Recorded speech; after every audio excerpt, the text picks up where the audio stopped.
خدا کی قسم اتنی زندگی گزر گئی، کبھی درود کا معنی اور اس کا مطلب سمجھ میں نہیں آیا۔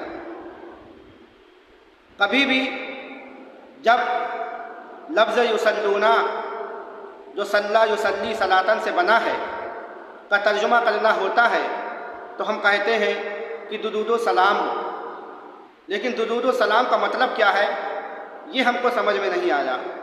ناظرین کرام، آج کی اس مختصر سی ویڈیو میں ہم درود کا معنی اور مطلب سمجھنے کی کوشش کریں گے۔ اعوذ باللہ من الشیطان الرجیم، بسم اللہ الرحمن الرحیم۔ ان اللہ وملائکتہ یصلون علی النبی یا ایھا الذین آمنوا صلوا علیہ وسلموا تسلیما۔ ترجمہ ہے کہ بے شک اللہ اور اس کے فرشتے نبی مکرم پر درود بھیجتے ہیں، اے مومنو تم بھی ان پر درود بھیجو۔ یہ ہے ترجمہ۔ اب دیکھیے، ابھی بھی ہم نے یصلون کا ترجمہ کیا ہے درود بھیجتے ہیں، لیکن درود ہے کیا چیز؟ درود ہے کیا چیز؟ بس اسی چیز کو ہمیں سمجھنے کی کوشش کرنی ہے۔ یصلون ایک لفظ ہے جو بنا ہے صلاتن سے۔ صلاتن ہے مصدر۔ مصدر اسے کہتے ہیں جس سے بہت سارے کلمے، بہت سارے الفاظ نکلتے چلے جائیں۔ اس کی مثال آپ یوں سمجھیے، جیسے ایک آم کا درخت ہے، اس میں بہت ساری ٹہنیاں ہوتی ہیں، پتیاں ہوتی ہیں، پھل ہوتے ہیں، اس کی ایک ورائٹی ہوتی ہے اور اس کی ایک جڑ بھی ہوتی ہے جو زمین کے اندر ہوتی ہے۔ اب اس پیڑ کے جڑ سے جتنی شاخیں نکلیں گی تو آم کا پیڑ جس کوالٹی کا، جس ورائٹی کا ہوگا، اس کا پھل اسی کوالٹی، اسی ورائٹی کا ہوگا۔ وہ اپنی کوالٹی اور اپنی ورائٹی، اپنے ناک اور نقشے سے، رنگ اور روپ سے ہٹ نہیں سکتا، اپنی لذت سے ہٹ نہیں سکتا۔ جس کوالٹی کا ہوگا اسی کوالٹی کا وہ پھل دے گا، اسی کوالٹی کو اس کے پتے ہوں گے، اسی کوالٹی کا اس کا کلر بھی ہوگا، وہ اپنی کوالٹی سے ہٹ نہیں سکتا۔ تو مصدر اسے کہتے ہیں جو زمین کے اندر، مصدر اسے کہتے ہیں جس سے بہت سارے الفاظ نکلتے چلے جائیں۔ میں آپ کو یہ بتلا دوں کہ مصدر کے اندر جو معنی پایا جاتا ہے، حقیقی معنی، وہی حقیقی معنی ان تمام الفاظ میں پائے جائیں گے جو الفاظ اس مصدر سے بنیں گے۔ جیسے فعل ماضی کے 14 صیغے، فعل مضارع کے 14 صیغے، فعل امر ہو، نہی ہو، مثبت ہو، منفی ہو، معروف ہو یا مجہول ہو، مصدر کا جو معنی ہوگا اس کے تمام مشتقات میں اس کا وہ معنی پایا جائے گا۔ اب میں آپ کو یہ بتلا دوں کہ صلی یصلی صلاتن، چاہے صاد لام واو، چاہے صاد لام یا، دونوں ہیں، چاہے صاد لام واو یا صاد لام یا، دونوں جائز ہیں۔ مصدر دونوں کا ایک ہے، صلاتن۔ صلاتن کے معنی ہے قربت، ملاپ، یعنی دوریوں کا ختم کر دینا، فاصلوں کو مٹا دینا، یہ صلاتن کے معنی ہے۔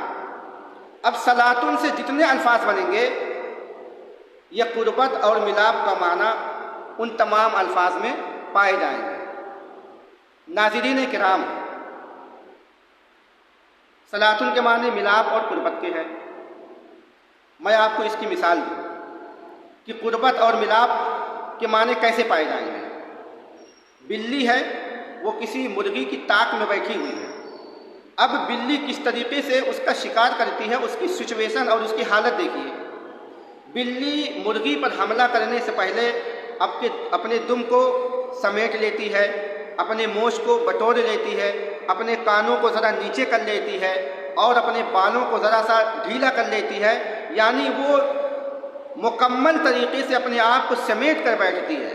تو اس کے وہ اعضاء جو ذرا سے دور دور تھے، اس نے ان تمام اعضاء کو سمیٹ کر رکھ لیا۔ تو اب اس میں صلاتن کے معنی پائے جائیں گے، صلاتن کے معنی پائے جائیں گے۔ بولا کیسے جائے گا؟ کہا جائے گا صالت الحرۃ، صالت الحرۃ۔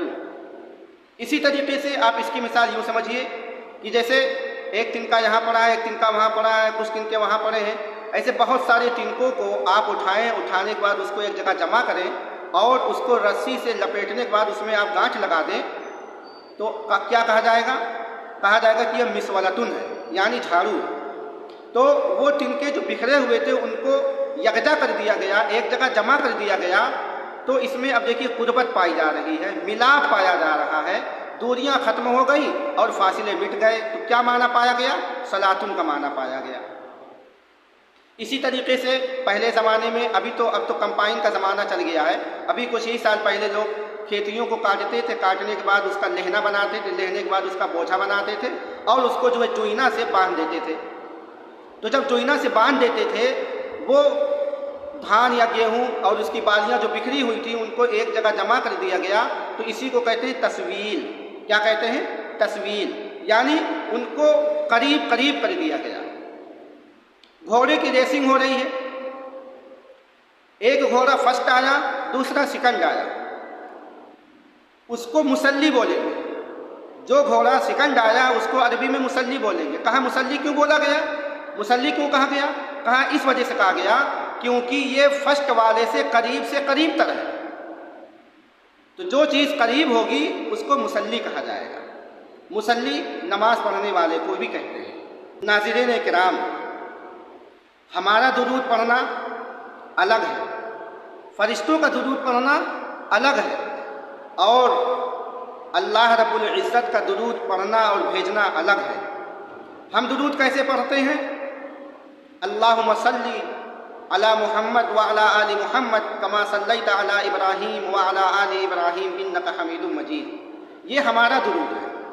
ہم درود اس لیے پڑھتے ہیں کہ اللہ اور اللہ کا رسول ہم سے راضی ہو جائے، اللہ اور اللہ کا رسول ہم سے راضی ہو جائے۔ ہم درود اس لیے پڑھتے ہیں کہ ہم اللہ کے رسول سے قریب ہو جائیں، ہماری محبت اللہ کے نبی کے لیے ظاہر ہو جائے، ہم اپنے آپ کو، اپنے وجود کو، اپنی بقا کو نبی پاک صلی اللہ علیہ وآلہ وسلم کی محبت میں، ان کی الفت میں فنا کر دیں۔ ہم اس لیے درود پڑھتے ہیں۔ ہمارا درود پڑھنا اس لیے ہوتا ہے کہ اللہ اور اللہ کا رسول ہم سے راضی ہو جائے، یہ ہمارا درود پڑھنا ہے۔ فرشتوں کا درود پڑھنا کیا ہے؟ فرشتوں کا درود پڑھنا یہ ہے، ناظرین کرام، 70,000 فرشتے روزانہ آتے ہیں، روضہ اقدس پر طواف کرتے ہیں، بوسہ دیتے ہیں، اپنے پروں کو روضہ اقدس پر ملتے ہیں، رگڑتے ہیں، اپنی ناک کو رگڑتے ہیں، آنکھوں کو رگڑتے ہیں، آنکھوں کے پپوٹوں کو رگڑتے ہیں، یہاں تک کہ اپنے جسم کے تمام اعضاء کو روضہ اقدس سے رگڑتے ہیں، مس کرتے ہیں۔ وہ یہ چاہتے ہیں کہ ان کا وجود، ان کی کائنات فنا ہو جائے، اللہ اور اللہ کا رسول ان سے راضی ہو جائے۔ یہ ہے فرشتوں کا درود پڑھنا۔ 70,000 فرشتے صبح آتے ہیں، جو صبح آتے ہیں وہ شام کو چلے جاتے ہیں، اور پھر شام کو دوسرے 70,000 فرشتے آتے ہیں، وہ صبح تک یہی کام کرتے ہیں اور پھر وہ صبح کو چلے جاتے ہیں۔ جو فرشتہ ایک بار چلا آیا وہ دنیا میں دوبارہ نہیں آئے گا۔ تو ہمارا درود پڑھنا الگ ہے، فرشتوں کا درود پڑھنا الگ ہے۔ اللہ بھی درود بھیجتا ہے۔ اللہ کس طریقے سے درود بھیجتا ہے؟ اللہ کا درود بھیجنا الگ ہے۔ وہ کیسے درود بھیجتا ہے؟ ہم درود پڑھتے ہیں کہ ہمارا نبی ہم سے راضی ہو جائے، ہم نبی سے قربت حاصل کر لیں، ہمارا ملاپ نبی سے ہو جائے۔ فرشتے درود پڑھتے ہیں کہ فرشتے اللہ کے نبی سے قربت حاصل کر لیں، ان کا ملاپ ہو جائے۔ خدا درود پڑھتا ہے، خدا درود بھیجتا ہے تاکہ محمد صلی اللہ علیہ وآلہ وسلم کو اپنے سے قریب کر لے۔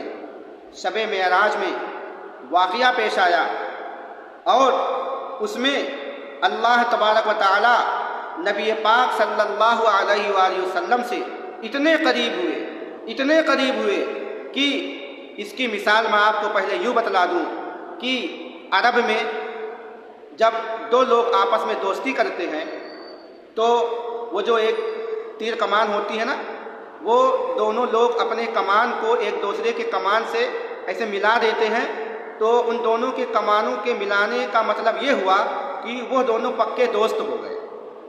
تو یہ محاورہ ہے کہ جب دونوں نے اپنے کمان کو ملا دیا ایک دوسرے سے تو یہ سمجھیے دونوں آپس میں پکے دوست ہو گئے۔ اسی محاورے کو قرآن میں اللہ تبارک تعالیٰ نے یوں کہا: اعوذ باللہ من الشیطان الرجیم بسم اللہ الرحمن الرحیم ثم دنا فتدلی فکان قاب قوسین او ادنا. پھر وہ قریب ہوا. ترجمہ اس کا یہ ہے کہ پھر وہ قریب ہوا، فتدلی اور جھک گیا، فکان قاب قوسین پھر وہ اتنا قریب ہوا کہ دو کمانوں کے درمیان جتنی جگہ باقی رہ جاتی ہے اتنا قریب ہوا. او ادنا فرمایا کہ یا اس سے بھی زیادہ قریب ہوا. یہ اللہ کا درود بھیجنا ہے، یہ اللہ کا درود بھیجنا ہے. ہم درود پڑھتے ہیں کہ ہمارا نبی ہم سے راضی ہو جائے، ہم نبی سے قربت حاصل کر لیں. فرشتے درود بھیجتے ہیں کہ فرشتے نبی سے قربت حاصل کر لیں. اللہ جو درود بھیجتا ہے وہ اس طریقے سے بھیجتا ہے کہ نبی پاک صلی اللہ علیہ وسلم کو اپنے سے قریب کر لیں. 1445 سال پہلے کی یہ آیت ہے، 1445 سال پہلے کی آیت ہے. اور نبی پاک صلی اللہ علیہ وآلہ وسلم نے ایک حدیث میں فرمایا کہ کنت نبیا وآدم بین الماء والطین، میں نبی بنایا جا چکا تھا جب آدم علیہ السلام اپنے گارے اور مٹی اور پانی کے درمیان میں تھے. اب بتائیے کہ اللہ تبارک تعالیٰ نبی پاک صلی اللہ علیہ وآلہ وسلم کو جب سے بنائے ہیں تب سے اپنے سے قریب کر رہے ہیں. اب سوچیے، آپ اندازہ لگائیے کہ شب معراج میں جب اتنی قربت حاصل ہو گئی کہ وہ قریب ہوا اور جھک گیا اور دو کمانوں کے درمیان جتنی جگہ رہتی ہے اتنے قریب ہو گیا، پھر کہا کہ یا اس سے بھی زیادہ قریب ہو گیا. تو جب سے نبی پاک صلی اللہ علیہ وآلہ وسلم کو اللہ تبارک تعالیٰ نے بنایا ہے تبھی سے درود پڑھ رہے ہیں کہ ان اللہ و ملائکتہ یصلون علی النبی، بے شک اللہ اور اس کے فرشتے نبی معظم پر درود بھیجتے ہیں. اے مومنو تم بھی ان پر درود بھیجو. تو جب شب معراج میں اتنی قربت ہو گئی کہ فاصلہ ہی ختم ہو گیا، کوئی فرق ہی نہیں بچا. تو جب کوئی فرق ہی نہیں بچا تو اب بتائیے، آپ اندازہ لگائیے کہ اللہ تبارک و تعالیٰ نبی پاک صلی اللہ علیہ وآلہ وسلم کو کتنا قریب کر چکے ہیں. نبی پاک صلی اللہ علیہ وآلہ وسلم پر درود بھیجنا ہی اللہ سے قربت ہے، اور اللہ کی باتوں پر عمل کرتے ہوئے درود بھیجنا، یہی تو درود پڑھنا ہے، یہی تو نماز ہے. اب میں آپ کو بتا دوں صلاتن کے معنی کیا کیا آتے ہیں. صلاتن معنی نماز پڑھنا، دعا پڑھنا اور درود پڑھنا، یہ تمام معنی اس کے اندر پائے جاتے ہیں. اس طریقے سے اللہ اور اس کے فرشتے نبی مکرم صلی اللہ علیہ وآلہ وسلم پر درود پڑھتے اور بھیجتے ہیں. ناظرین کرام، جمعے کے دن درود کی کثرت کرنی چاہیے. حضرت ابو ہریرہ رضی اللہ عنہ سے مروی ہے، وہ فرماتے ہیں کہ نبی پاک صلی اللہ علیہ وآلہ وسلم نے ارشاد فرمایا: من صلی علیہ صلاۃ واحدۃ صلی اللہ علیہ عشرا، یعنی جو شخص مجھ پر ایک بار درود بھیجتا ہے اللہ تبارک تعالیٰ اس پر 10 مرتبہ درود بھیجتے ہیں. ایک حدیث میں ہے، حضرت انس بن مالک رضی اللہ عنہ سے وہ حدیث مروی ہے، انہوں نے فرمایا کہ جمعہ کے دن عصر کی نماز کے بعد، نماز سے فراغت کے متصلاً بعد بغیر کسی سے گفتگو کیے ہوئے 80 مرتبہ اللہم صلی علی محمد النبی الامی وعلی آلہ وسلم تسلیمہ پڑھتا ہے تو پیارے دوستو، اس کی پچھلی زندگی کے 80 سال کے گناہ معاف ہو جاتے ہیں اور آئندہ کے لیے 80 سال کا ثواب اس کے لیے لکھ دیا جاتا ہے.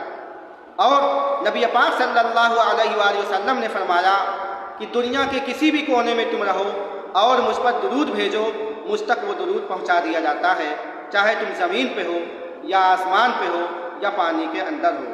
تو ناظرین کرام، ہمارے اوپر فرض بنتا ہے کہ جنہوں نے دین کی خاطر، دین کو ہم تک پہنچانے کی خاطر اتنی ساری اذیتیں، مصیبتیں، بلائیں اور پریشانیاں جھیلی ہوں، کیا جب ہم ان کا نام سنیں تو کیا صلی اللہ علیہ وآلہ وسلم بھی نہ کہیں؟